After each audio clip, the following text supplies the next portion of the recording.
And for this upcoming year and semester, I want you to consider what our life journey might be described like. And maybe even to consider for a moment that our journey might be best described as a paradox life, and a paradox faith. Because from a distance, it may not look that bad. It might not look like anything's out of balance or out of kilter. But if somebody came and saw, if somebody got up close, I wonder how comfortable you'd feel. I wonder how comfortable I would feel. And I get a chance to teach here at Zach's. I've had opportunities to share messages in the Sunday morning service and now in this evening service. And I've shared some of my hopes, my dreams, my fears, some of my failures. And I am pretty sure there's still people who say, but you don't struggle like I do. You don't have the same questions that I do. I doubt you feel what I feel. You know what I'd say?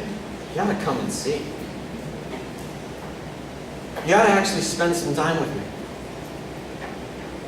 You ought to come to a cookout in a time where you get to hear over a conversation.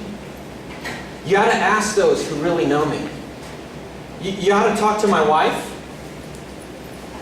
You ought to look at my OSU's transcript.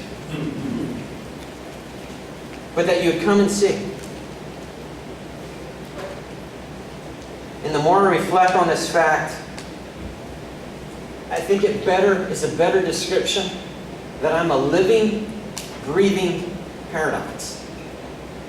That there are moments when I can feel as confident and sure-footed, and it seems like the next moment, how did I go from here to there?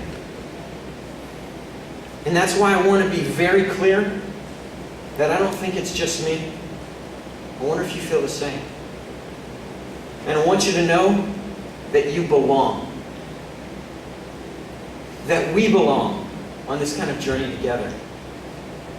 That a paradox life and a paradox faith is probably a better description of what it may look like from day to day or from week to week.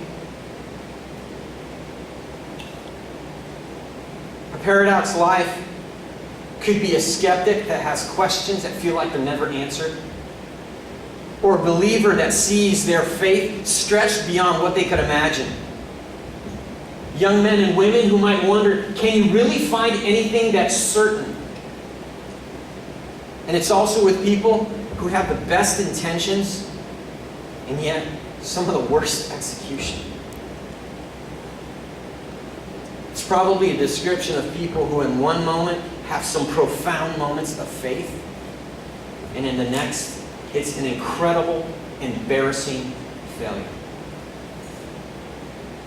And throughout the journey, perhaps you struggle to believe, practice, and maybe even apply things that you would be sure that would be foundational, that you matter, that you're loved, that you are created on purpose and for a purpose, and that you belong so much more than you